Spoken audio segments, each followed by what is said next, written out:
What's up? This is Jordan Gray from Half Lit and DopelivenTV. Hey, this your boy Don Ritchie representing the Midwest 219 Stand Up. Hey, what's up, y'all? It's Lamar Tate. This is your girl, Monifa. Hey, what up, what up, what up? It's your man Dave Hollister from Blackstreet. You know what this is right here. This Trigger Trench in the building. Hey, what's up, y'all? This is your boy Jason Weaver. And whenever I'm back home in the Chi, I'm checking out Dope Living TV. Hey, it's your girl, Adina Howard, and you're watching Dope Living TV, live with Greg Gray and the crew.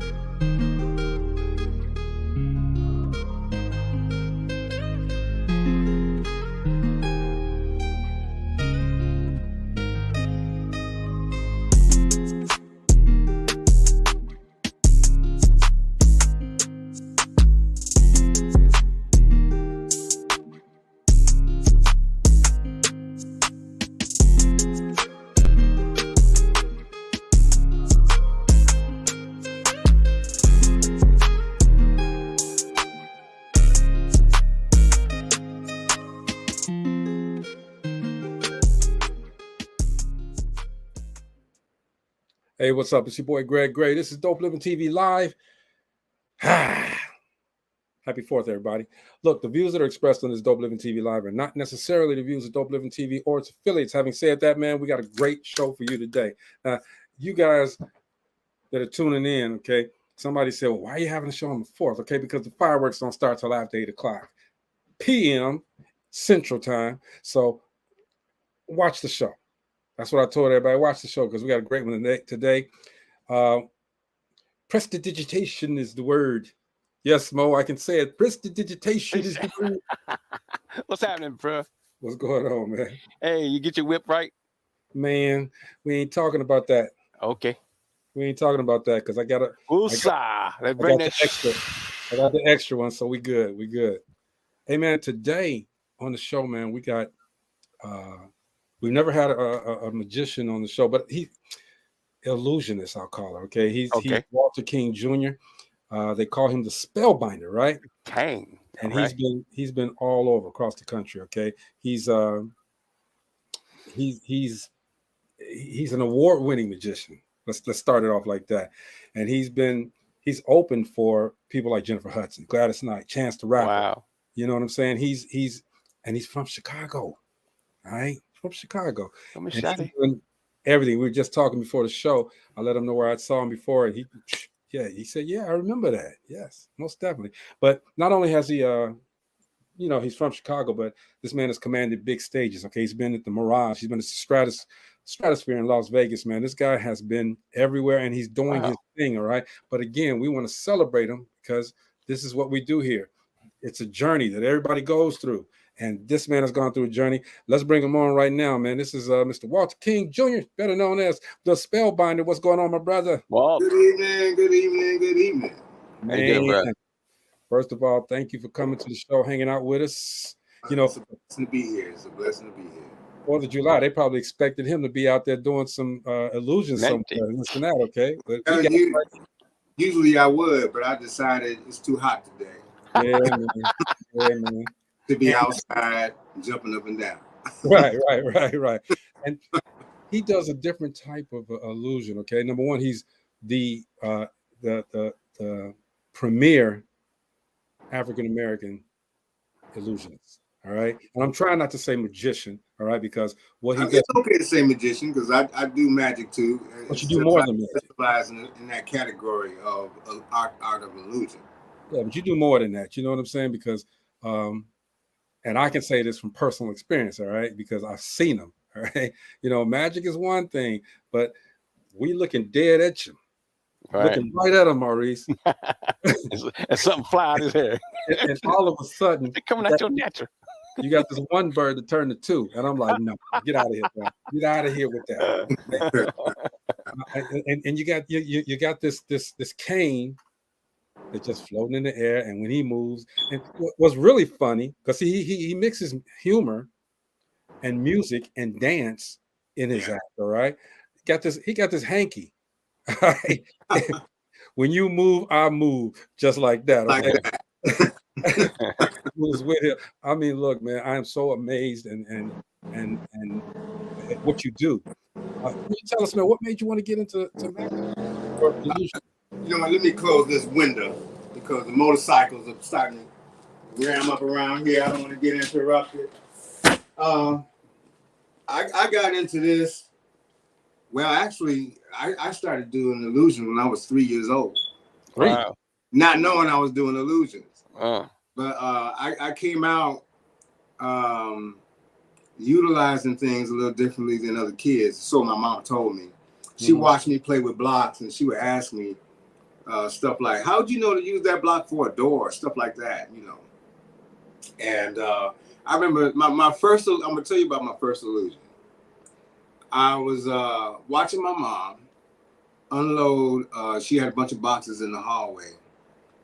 And she was unloading dishes into the kitchen. And I was watching this, you know, they do that crossfold. You know how you close the box 4 ways and it interlocks at the top? Yeah, sure.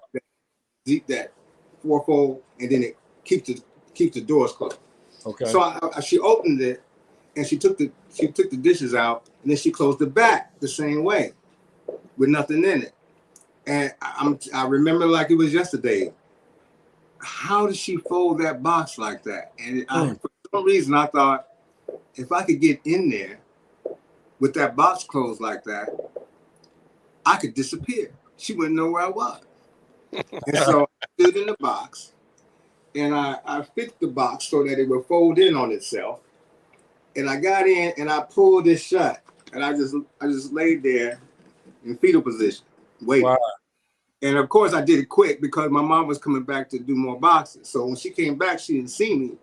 She immediately started calling me. My nickname, she called me Ricky, by the way. So I'll explain that maybe not.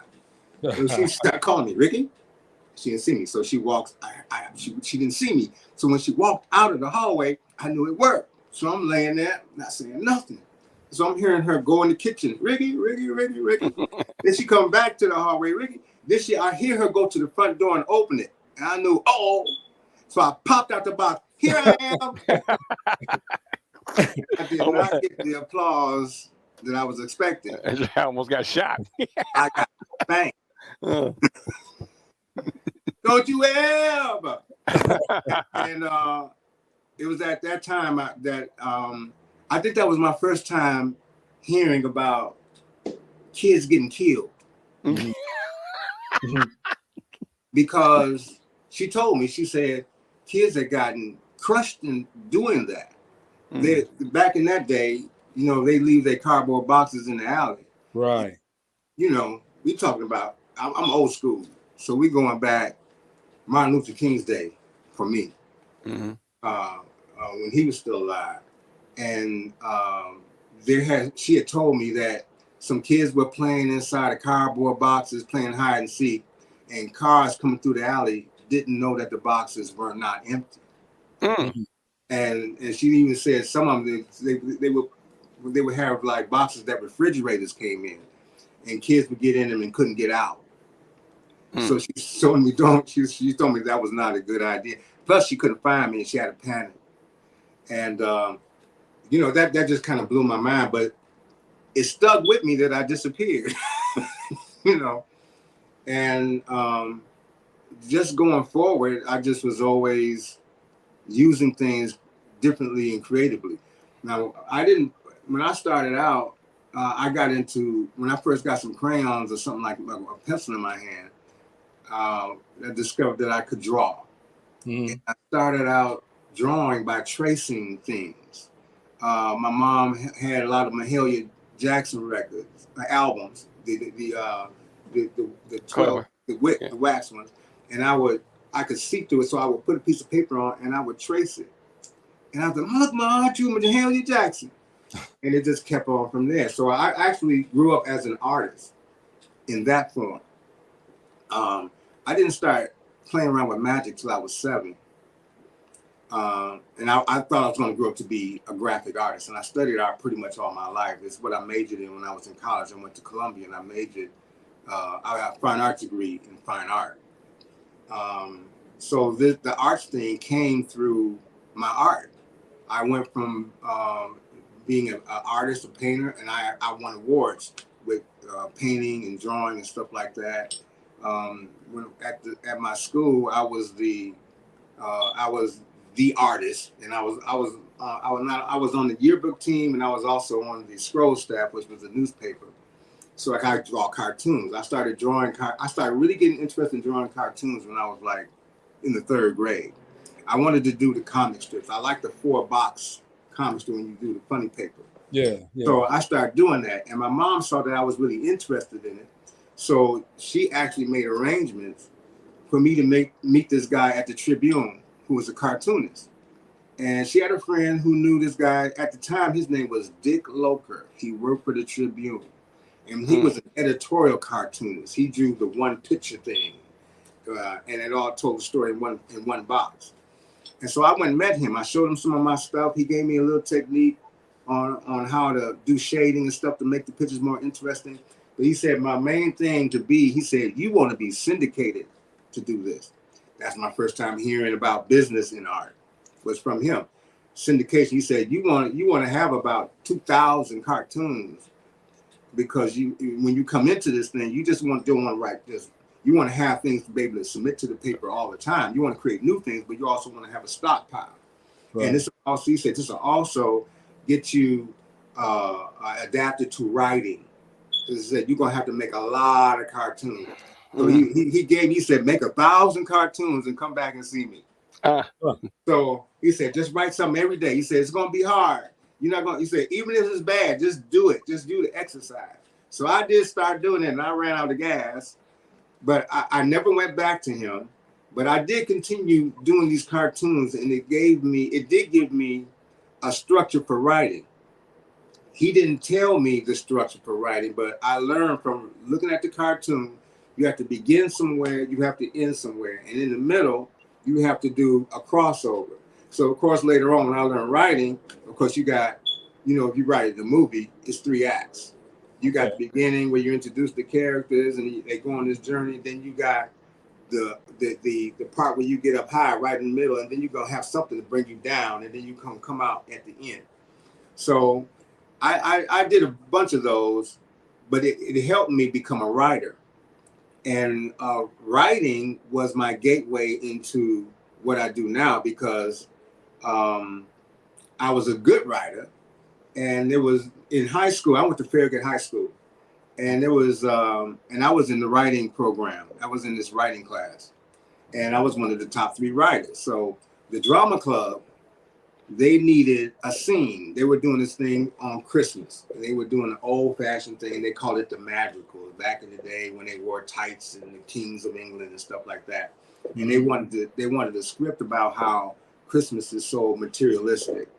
So they picked 4 writers out of our group. I was one of them. We wound up getting down to 3 writers, and we started writing a script about a family that, the kids were materialistic. We got to buy this, we got to get that. Christmas is about toys and all this kind of stuff. And then they're going to do, the drama club is going to do their part and show how Christmas was about giving. So we were writing the script, and it became so good, we wanted to be in it. And so my partners, whose name's Chris and Laurent, Christopher Lewis and Laurent Smith, we decided, why don't we write parts and go try out for the drama club? So we actually, and at the time I was into martial arts too. So I'm a trained martial artist under Jeet Kune Do, Bruce Lee, and so I wrote this character, this kid who wanted to get these kung fu stuff and all this kind of stuff like that. And so we wrote it. They liked the script, and then we came and auditioned, and we got the parts. Wow! Nobody could do the parts better than the writers could, and that's what got me into theater. And I got bit by that bug. And so once we joined the drama club, we started doing some classes like Pearly Victorious and stuff like that, and that led me into theater on the outside of high school. So during that time, there was this guy who came from the Lamont Zeno Theater on the west side of Chicago, is actually, it's not there anymore. It's actually the Better Boys Foundation on 16th and on Pulaski, on 16th and Pulaski area. The Better Boys Foundation is still there, but they had a black theater there called the Lamonzingo Theater. The director there, his name was Paymoon Rami, Maseko Myers. They are in Chicago today. You might want to do an interview with them. That's when I got the bug for theater. Okay. They sent one of their representatives over to the high school and to invite us to see one of the plays they had out that was closing that weekend. They gave us 50 tickets to the drama club. And I remember sitting on the stage at Farragut, and this guy come in, Douglas Alaman is his name. He's not with us anymore. He was a voiceover artist. He was also in this play called The Sirens. And so me, Chris, Laurent, we going. Y'all going? He gave us all 50 tickets, so I thought a bunch of us was going to be there. As I came in, I found out nobody showed up but me. And I'm thinking, see, I didn't live in this area. So I went to Farragut. That's around 16th and Pulaski, Kildare, like that. I lived on West End and Cicero. So I had to take the bus to school every day. That's wow. West End and Cicero, way farther than 16th and Pulaski. And I was surprised that Chris or Laurent didn't show up, but I was blown away, bro. That stuff was so tight. It did something to me when the lights went down and boom, all the sound and the lights hit up and these folks was hitting it. I was like, oh, this is another world.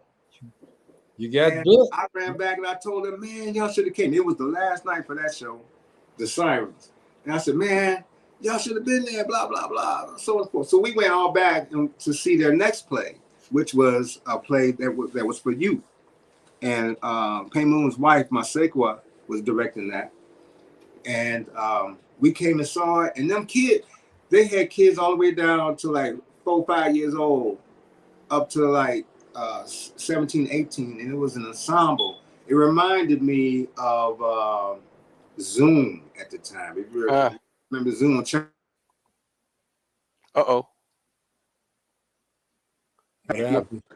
And so we was like, wow. So as we were leaving, Paymoon said, we got a show coming up. We got another play that we're going to do. It's a family play called Young John Henry. Why don't y'all come audition? So we can audition for this? Like, yeah. So me and Chris went and auditioned for that. And I wound up getting the role of John Henry. And because I was a martial artist at the time, so I guess they got me. I could act and I also had the muscles for it. Mm-hmm. I wasn't big, but I was a martial artist, so they let me get away with that. It was a singing part, but I couldn't sing. And they said, that's okay, talk through it. So, and that whole experience just opened up a whole nother door. And by the end of that run, they asked me, I remember the night that really got me in the system, it was a Tuesday night, I'll never forget it. My mom was at church. Tuesday night, I get a phone call from Paymoon, and he said, take down this number. Here's an agent. Her name is Eileen Slater. And such and such and such and such, you're going to go on audition. And so let her know who you are, stuff like that. She's going to ask you for a resume. I know you haven't really done anything, but one thing outside of high school, but whatever it is, just take what you got and just go see her. And you're going to audition for this movie. And then he said movie, and that brought a roadblock up. I'm like, movie. I said, you said movie?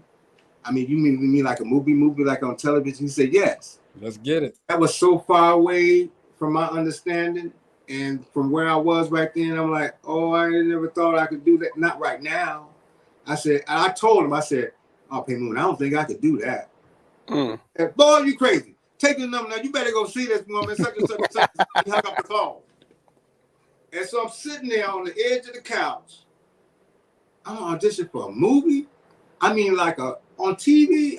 That was like, okay. And my mom came in from church, and I said, Mom, and I'm trying to get some help on my side. I said, Mom, Paymoon was just on the phone. He gave me this number to this agent talking about go auditioning for a movie. She said, oh, go for it, son. I looked at her like, I didn't say nothing. I'm like, when she said that, I was like, I can do this. I was expecting her to say like, oh, that's just he reaching. She was like, go. Everybody else would, yeah. And so I went, and I got the part. Wow. I got it. You can probably find it streaming somewhere right now. I had a speaking role. The role was Antoine, and it was with LeVar Burton, Kunta Kinte, Jordy from Roots. It was his. How was that? You just got thrust into there with superstar LeVar Burton. That was I was shocked, man. And One in a Million. And if you want to find it, it's an old black and white film. One in a Million was about this Ron LaFleur who played for the Detroit Tigers. Mm-hmm. He was a thug from Detroit, went to prison, and Billy Martin from the Detroit Tigers discovered him in prison, and this was his hustle to get out of prison. So he got on the Detroit Tigers team because he heard that his brother was getting into these drugs. And so that's what the movie was about. And I played Antoine, one of his thug friends growing up. And it was just, and after that, it was like, okay, I can do this. And I continued on as an actor at that particular point. I went to Columbia to be an artist, but I knew by my sophomore year I wasn't going to be doing that. At that particular time, we had a lot of black theater in Chicago, community theater, that we don't have anymore. So we not only had Lamont Zeno Theater, but then we had a place called X-Bag on the South Side. We had a place called Roomba Workshop, that was my training ground right there. And of course, right now, what's surviving right now is we got Ebony Talent on the South Side, and we got Jackie Taylor's place over there. And I started getting to know these people, and I was going to Columbia. And through theater is where I found Spellbinder. So I'm doing this play, and I was a dancer at the time. I was a pop locker. I was with a group called the Dance Masters at Farragut.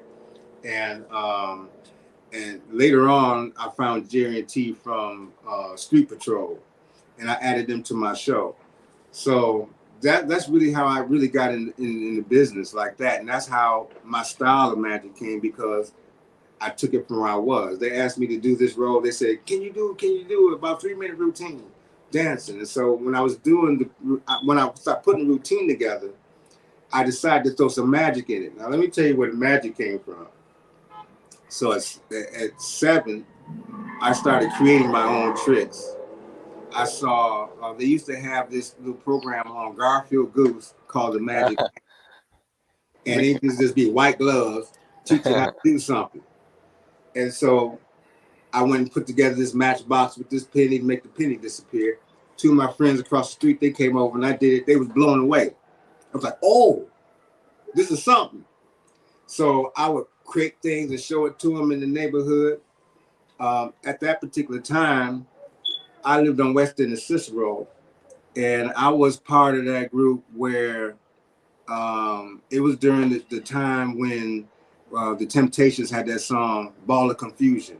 Okay. People moving in, people moving right now, all because of the color of I was one of those kids to move into the white neighborhood. I was the second black family on this block. And so the neighborhood was, I basically grew up in a white neighborhood for a little while till my grandmother died that year. And then I went from a white neighborhood to a black neighborhood in the 2nd grade, and it was a different culture. So I had a little bit of culture shock going on for a while, and I really didn't tell them about that I do magic or anything like that. And I didn't get the guts enough to show them anything until I was in the 7th grade.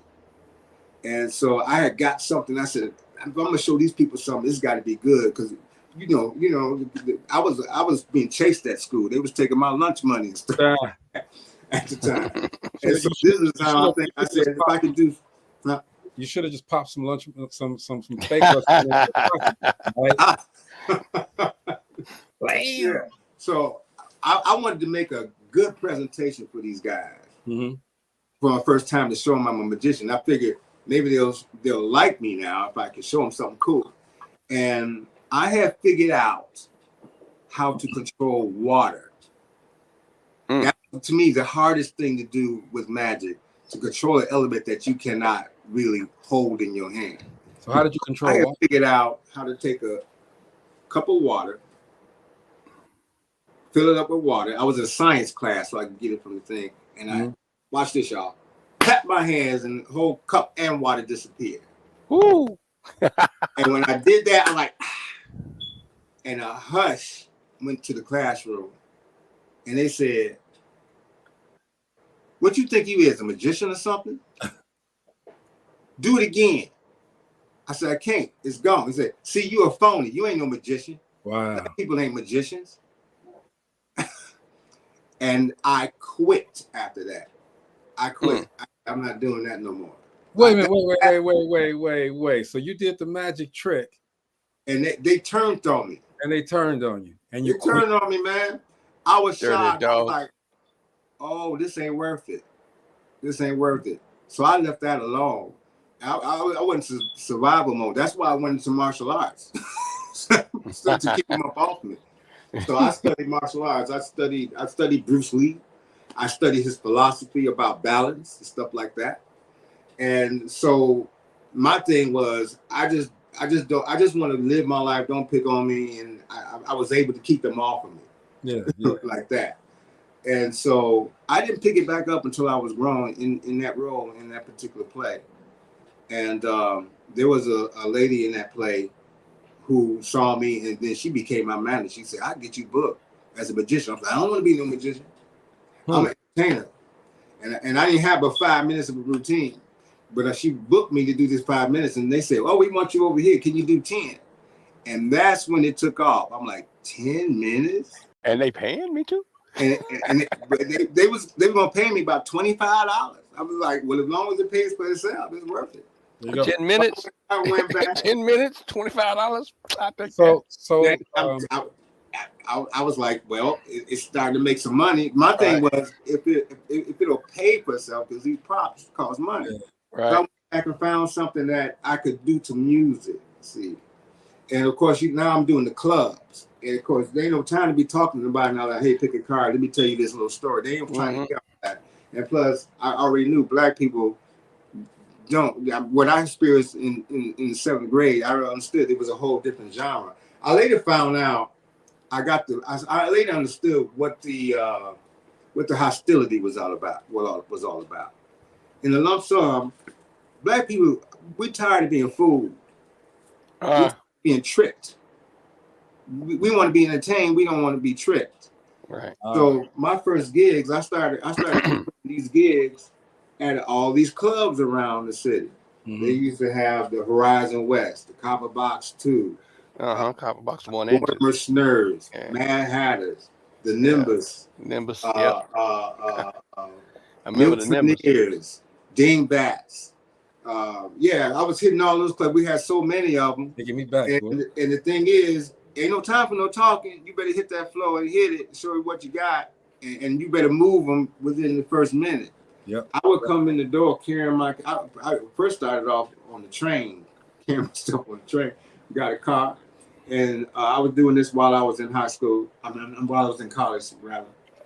And one of the typical things I would hear from time to time, they say, "Well, we bringing in this magician," and I would be walking past the table. We don't want to see no effing magician, stuff like that. And I'd be like, "Yeah, this is my kind of crowd." Because first couple minutes, I'm gonna put a hush, like with the cane. That's why I would start off with the cane. Start off with that. To me, that's like I'm coming in here with a handicap because y'all don't know me. But I'm gonna make this handicap disappear. That's why I flip the cane and make it vanish. That's my personal, my subconscious thing. Because when I do that, boom, then it's like basically in those days, my big response then, because they didn't know me, that I knew they got them, they would say it. My response that knew I did it, they would say, "Hell no." Yep. That would be the main response back then. Same one said, "We don't see no effing magicians." Right. And now, then all of a sudden, it started picking up. And so I started developing this personality. I immediately had to change my my stage name. I was using a dance name that some guys had gave me from Pop Locking.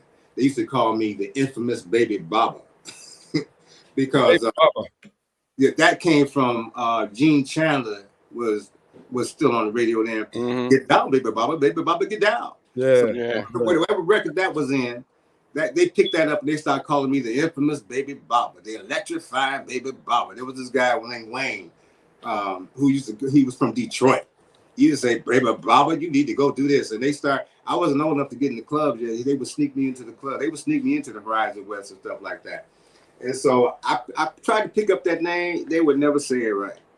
They would say, introducing the magic of Baba, stuff like that. I was like, no, this ain't working. So I decided, I said, I gotta create. I didn't know then that I was creating a brand, but I knew I had to create a persona. I knew I had to create a character. I was an actor, so this is a character that I'm doing.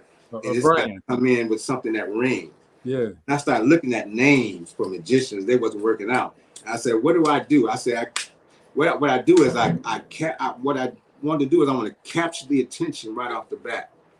And then I'm looking Spellbinder. It sounds magical.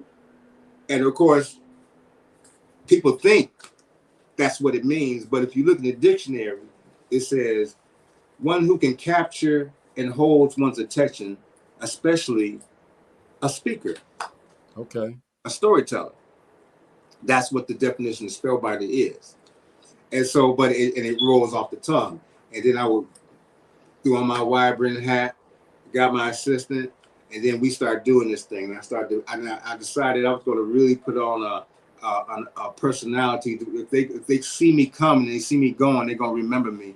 So I knew I was going to be doing a lot of stuff. So I was looking for a van at first, but I was a little timid about that because I had a friend who was an illusionist, Richard, and they were stealing stuff out of his van. He was a white illusionist. He was well established when I met him, and he was one of the ones I first bought my first illusion off of. I bought this glass box that you could make a girl appear in, and then he's the one who got me into you got a system, maybe you want to do levitation, and so that's how I started getting that act together. But I was looking for a good vehicle to carry it and that was secure. I'm going through Trading Times and I see this '62 Cadillac hearse. That's it. Ain't nobody gonna touch that rug. That's awesome. That is awesome. Scared of the dead. I said, yes. That's awesome. Perfect. That is so awesome. So I got this 62 Cadillac hearse. It was gray. Yeah. And I went over to the at that time they called them the Midnight Auto Boys. Yeah. They steal your cars. Yep. So a friend of mine told him, he said, you want to flip this mobile? You said, I'm going to you to the Midnight Auto Boys. They was over on 87th and Eberhard or somewhere like that. Okay, you know where? Yes, I do. Yes, I do. Stuff now. And they would always have the Impalas with the what was that? The Star Wires and the Vogue. Vogues and Star Wires. Vogue. Yeah. And so I come driving out to the hearse, and they hooked me up with this guy Andre, and he started telling me, "You got to get some Bondo, you got to get this, you got to get that." We started working on that car, working on that van. It took me about 2 months with him, and then we put a gold, we put a blue metal flake on it, and then I've got some gangster white wall tires and some red satin curtain. Not the big white walls, not the thick ones. Yeah, man, we did those things. That hearse, it had an area in the top that could zip open. So I had my sound system put in the roof.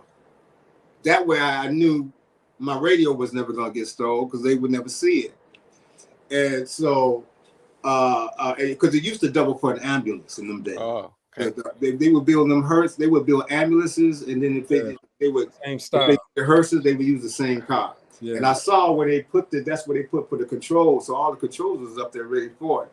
And my boy hooked that up, and it was real quiet. So what I would do, I would put a Twilight Zone tape of a track up in there. And when I roll up, it was like, Oh, damn. whenever I roll up to a gig in the hood, I was playing loud with her. They were like, "Oh no, Go touch that oh!" I had fixed it up. It was man, that's an alarm by itself. That was my security System. Yeah. I would rig it. I would rig my hearse to do certain things.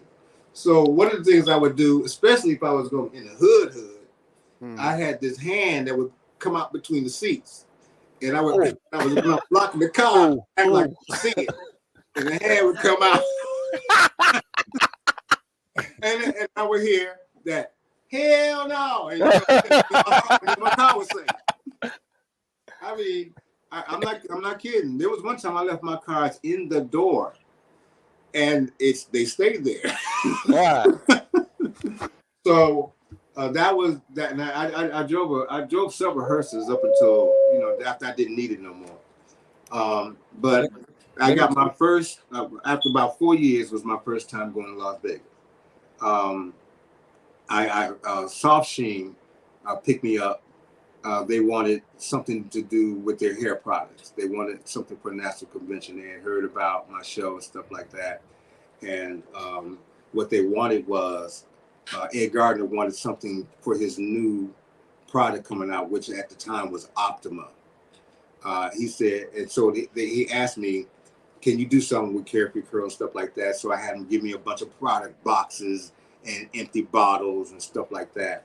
And I would go home and I would create a show around how to make these things appear or disappear or float in the air.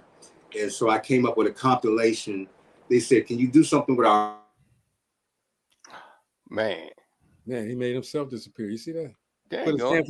Yeah, I made something like Val. Okay, the battery must be running down.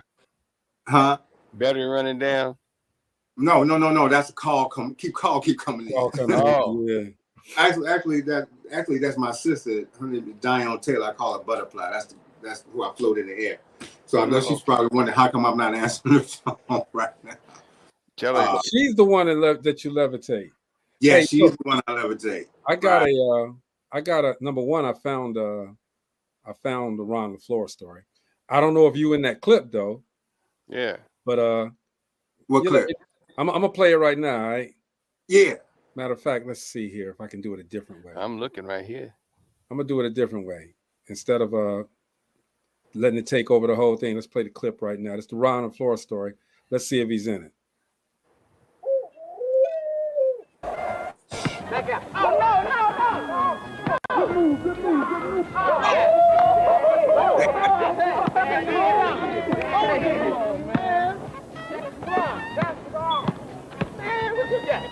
I'm the guy with the tight brown shirt on.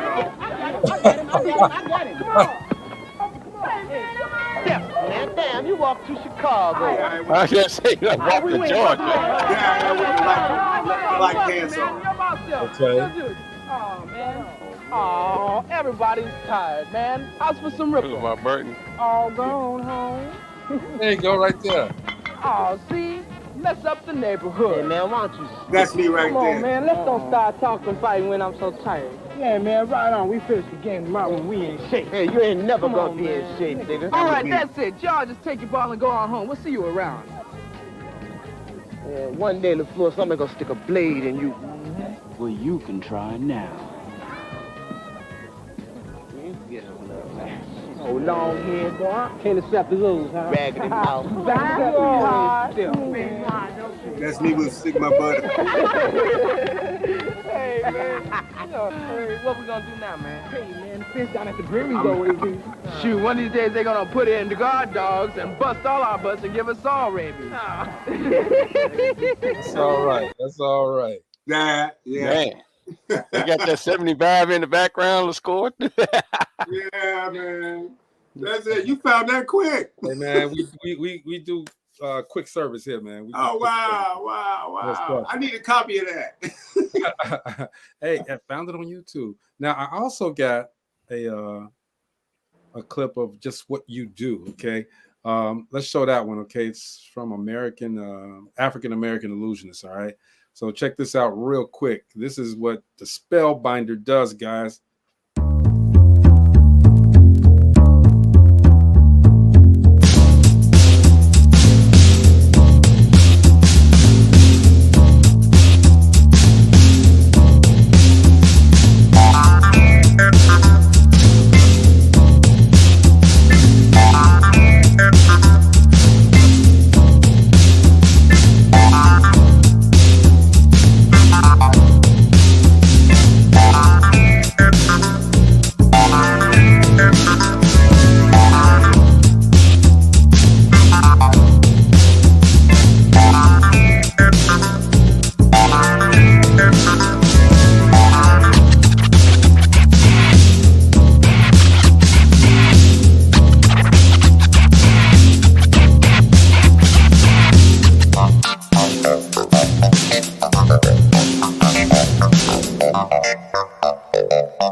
All right. Dude.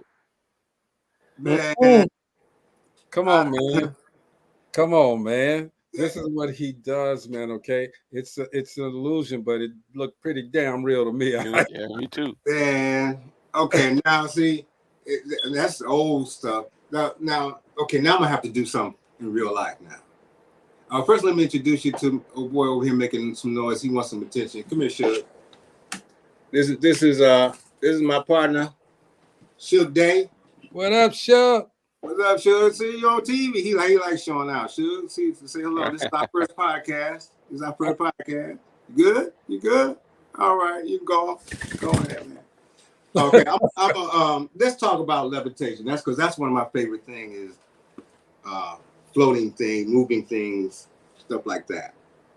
And what I like about the art of illusion is it's all about balance and focus. It's all about balance and focus. In fact, this is one of the things I love about when I go into schools, especially nowadays, is because you got so much disruptive thinking going on. And I like to tell them, when they see what I do, they always want to know, how do you do it? How do you do it? And I tell them the first thing you have to do is to be able to focus. And then you have to be able to balance. Now, all levitation, of course, is about physics. And you have to have balance. You can't lean to the left or to the right. It's got to be like a dancer, like anything, like any sport, you got to have balance. So I'm gonna show you basically the principle of the levitation right now, right in front of your very eyes. Let's do it. Let's do it. Here. Okay. Watch closely, Maurice. I'm watching. You watching? Now, if you were here, I would. I'm gonna use my ginger ale, but I'm gonna put some more water in it. We as human beings, we just focus on balance. We have to first, of course, what are you trying to work with here? Focus on what you're trying to work with. Everybody say, what's the secret? How do you do it? You focus on what it is that you're working on. First of all, I have here a glass with some ginger ale, and let's say there's nothing. I'm just imagine nothing in it. Now that is the container, which is like our bodies, and we are what? 70% what? Water. Right. So we are mostly water, but we always seem to be chasing just the glass all the time. There's that philosophy. What is the glass half full or is it half empty? But I'm thinking about what is inside the glass. What is inside whatever I'm trying to work with. The container is just the outside, what you're looking at. But I'm focused on the inside first and how to control that. Now, if you were here, I would show you that there's nothing sticky on this glass or anything like that. I'll show you the bottom of the glass. You can see on the port that it is a regular highball glass, and there's nothing on the bottom of it. Okay. To make this happen, there's nothing on this table. Let me wipe this table so they think there's anything on it. All right. But if you were here, I would let you examine everything. I do need to get rid of this water.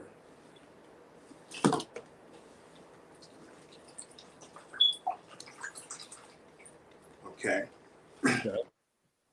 Empty vessel. And it's all about, first of all, you got to understand balance, which is what I like about the martial arts, which is what I like about Bruce Lee. Bruce Lee, one of my favorite philosophies from him was content. And we're all talking about content these days. We're all trying to develop content, but we seem to not focus on, we got to have content emotionally as well. If you remember the Bruce Lee movie, Enter the Dragon, he stops, he's talking to this guy about a problem, but he stopped and he said, oh, this is Lao's time. He's going to take time with his student because he's trying to help him focus. Right. Lao's time. And he said, kick me. And then he said, what was that? An exhibition? Don't think, feel. It's like a finger pointing to the moon. Don't concentrate on the finger or you miss all that heavenly glory. Emotional content. So, I'm going to show you a principle. Balance and focus. Okay. Now that right there is not easy to do. Because I got a lot of weight in this glass, and I have to find the very area where this glass is balanced enough for an empty piece of plastic to hold it in line. But what is the secret here? The water in the glass is still level. You are level on the inside. Don't focus on the outside. This right here tells me I'm on an even plane. We use levels all the time. When we hang our pictures, we use one. We make sure that the bubble is right in the center so that it's hanging straight up. It's level. Right. this is where I'm going right here. This glass, even though it looks off balance, it is perfectly balanced. Now, there's something I do in my show that I'm not going to do right here. I'm going to take the easy way out. But even the easy way out is not easy.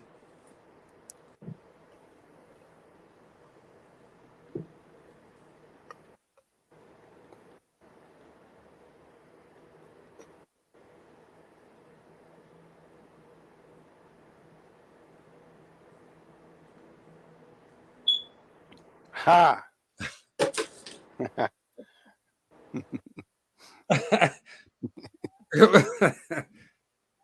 Wow. Emotional content, not anger. Zin Zin says, man, hey, Zing Zin, I'm sorry, says, very true. Balance is important for all things. Okay. All right. I want to ask how you did it, but I'm not. I just told you. You just told me. Show me. I can show it. This is what I do in the classroom. There's several different levels that I take them through. I take them through sciences. We use chemistry a lot in what I do. We use physics because and we combine chemistry with physics.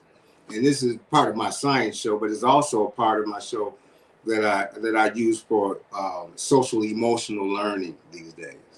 So all this violence in the streets and stuff like that, they popping off and they talking about the greatest love is inside of me, but they don't have no love. And then they're trying to express themselves because they're trying to get love. I know if you ever seen the movie Fight Club, that is kind of a spiritual experience right there. You see, if you've ever watched the movie, you see Ed Norton looking for rest. He can't sleep. And then he finds himself trying to get comfort from people who are at unrest with everything in their life. He's going all through all these places where people are sick and stuff like that. And he winds up fighting with himself in the end. You see that? But then when he finally comes to himself, everybody's following him. And he's like, you are out of control. But then he finds out they're following me and I'm out of control. That is. See? Hey, look, Mr. King. Yes. Let me tell you this. Number one, that was a nice trick. That was a nice trick. Illusion. Because that was a nice illusion. Because I'm over here trying to balance my core bottle and it ain't working. But hey, I got mine balanced. Look this. Look at it.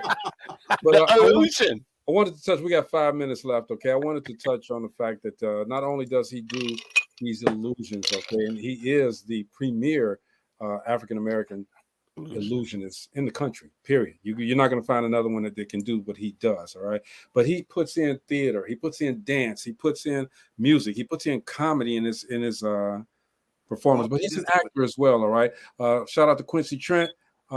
He's in the movie Death by Envy. I'm gonna show this trailer now. The trailer towards the end of the trailer, the Spellbinder is in there as a cop. Okay, y'all check this out real quick. How did you get a name like Cain? When I was little, my daddy said I was so bad that I reminded him of some dude from the Bible named Cain. Me too. You took money out for Cain? Rico, it's been 3 weeks. Look, I got your money, man. Time's up. I can't imagine my life with you gone. In a world full of sin, and now I'm all alone. I hear the sweet whisper of you crying in my head. Something about you and that God you still believe in. Let me see my son, that's all. Oh, for what? You mean for what? What are you raising your voice that, boy? Elijah. Abel Jones, 31-year-old, was shot to death in what appears to be an armed robbery. God don't care about you or me. Wrong. Right. Because if he cared about us, my brother would still be alive right now. Wrong, because if he didn't care about us, you'd be dead right there with him. So I advise you to just hand over the money and we be on our way. You okay, baby? Okay. You all right? If you ain't got my bread in 3 weeks, Negro, that's your life. 3 weeks, man. 3! Don't act like you don't know what this is about.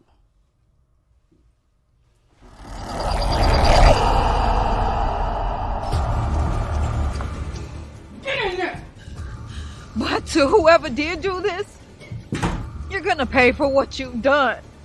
I don't know how, I don't know when, but I do know Bible. And baby, believe me, as sure as my name is Jennifer Jones, you're gonna reap what you sow.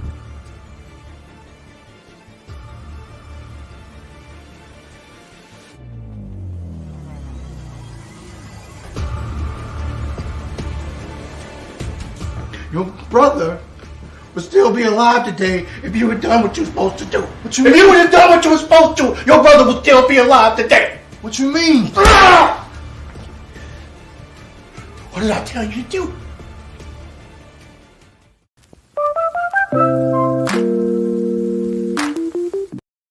Maverick. Wow. Now, okay, Death by Envy is out. You can watch it on Tubi, okay? The Spellbinder is in there, y'all. How does it feel to see your face on a movie? Another movie.